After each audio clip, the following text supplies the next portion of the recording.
It began with a photograph, simple, unassuming, and yet it detonated the life I thought I knew. Amelia had been distant for months, though I told myself it was just the natural ebb and flow of a long-term relationship. The long hours, the missed dinners, the late-night client meetings, I chalked it up to ambition, to stress. I loved her. We'd built years together, braved storms side by side. I never imagined the damage would come from within, but that photo, it cut through my denial like a blade. Ryan, my co-worker, had shown it to me without knowing what he was holding. "Hey, isn't this your wife?" he asked, smiling, as he scrolled through the album from his cousin's company picnic. There, she was, Amelia, laughing in the sunlight, her body leaning against another man's, Jason. His hand lingered at her waist in a way that was far too intimate to be innocent. I recognized the look in his eyes. I'd worn it once too, in the early days when I first fell for her. That night I couldn't eat. She came home late again, wearing that same bold red lipstick, her perfume heavy with the scent of someone else's attention. She kissed my cheek like a stranger brushing past me on a crowded street, and murmured, "Long day." Then she vanished into the shower, leaving my carefully prepared dinner cold and untouched. Something cracked inside me that the following weeks turned into a slow, surgical dissection of our life. I collected the clues like a detective obsessed, the guarded phone calls behind closed doors, the sudden obsession with the gym and new lingerie, the receipts she left scattered like breadcrumbs for a truth I didn't want to find. A boutique, hotel 2 hours out of town, billed to our joint card, on a day she was leading a client seminar. The lie was so lazy it was almost insulting. I confronted her. She didn't flinch. "You're paranoid," she snapped. "Jason is just a friend."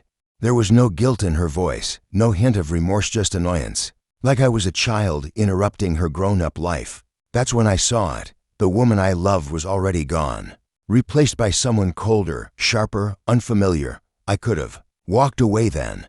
I should have.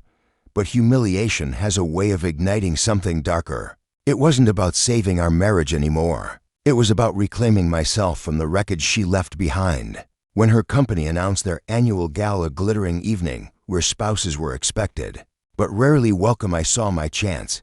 Amelia didn't mention it. Another oversight, another mistake. She thought I'd fade quietly into the background. She had no idea what was coming. That night, I wore the tailored navy suit she once picked for me during better times. The fit was perfect, a cruel irony. I arrived at the Grand Hotel ballroom just as the festivities were beginning. The space shimmered with gold and champagne, a palace of pretense. I scanned the crowd until I found her, Amelia, radiant in a crimson gown, her laughter aimed at Jason, who stood too close, his fingers grazing her back like he owned her. She froze when she saw me. Jason paled. I smiled. "Darling," I said, my voice smooth, casual. "I thought I'd surprise you." The words hit like a punch. Jason stiffened, and Amelia's eyes widened with panic. "Oh, I didn't think you," she began, "that I'd come." I finished for her. Of course I would. Couldn't miss the chance to celebrate my wife's incredible year. I turned to Jason, offering my hand. "You must be Jason. Amelia's mentioned you often." He hesitated, then shook it. His grip was limp, unsure. Funny how liars rarely look you in the eye. Amelia's voice was a whisper now, urgent and terrified. "Jack, please, can we talk?" "Now, of course," I said, louder than necessary. "But first, a toast." I stepped forward, raising my glass. "Ladies and gentlemen, may I have your attention?"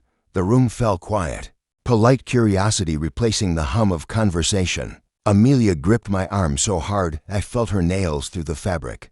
"I just want to say how proud I am of Amelia," I said, my voice carrying across the ballroom. "She's worked so hard this year, built strong connections." I glanced at Jason, then continued.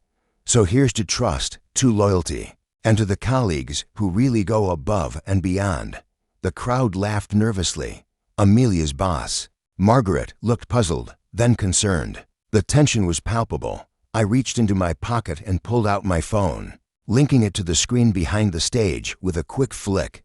There, 10 feet tall for all to see, was the photograph, Amelia and Jason, locked in a kiss outside that Boutique hotel, their passion caught mid-frame.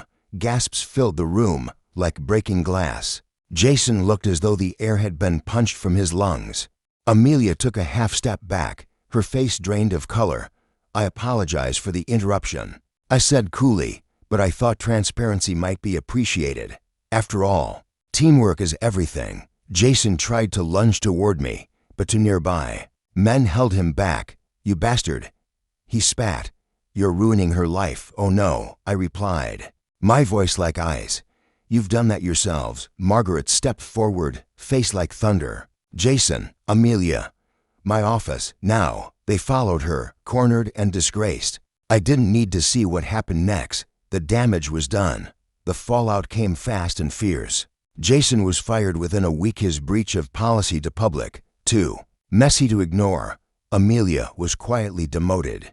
Her sparkling career reduced to something dim and routine. She came home that night in tears. Mascara smeared down her cheeks, her voice small and broken. You didn't have to humiliate me, she said through sobs. You didn't have to ruin everything. No, I replied quietly. You did that. You just didn't think I'd make you look at it. I filed for divorce the next morning. She fought me tooth and nail, wanted the house, the savings even. Tried to keep our dog. But I had a lawyer who treated courtrooms like blood sport. In the end, Amelia walked away with a few clothes, some dignity scraped from the floor, and a silence that I never broke again. A year has passed since that night. I moved to a new city, started a job I love, and adopted a puppy with more loyalty than I ever found in my marriage. Amelia sent me a long, meandering apology email, once half confession, half plea. I never answered. Some doors are best left shut, even if you can still hear knocking behind them. Last I heard, Jason moved back in with his parents. His name became synonymous with scandal, a cautionary tale whispered over coffee breaks. Looking back, I won't pretend I handled it all with grace, but I stood up for myself. I refused to be the quiet victim in someone else's selfish narrative. And in the end, I reclaimed something no one can take from me again, my peace.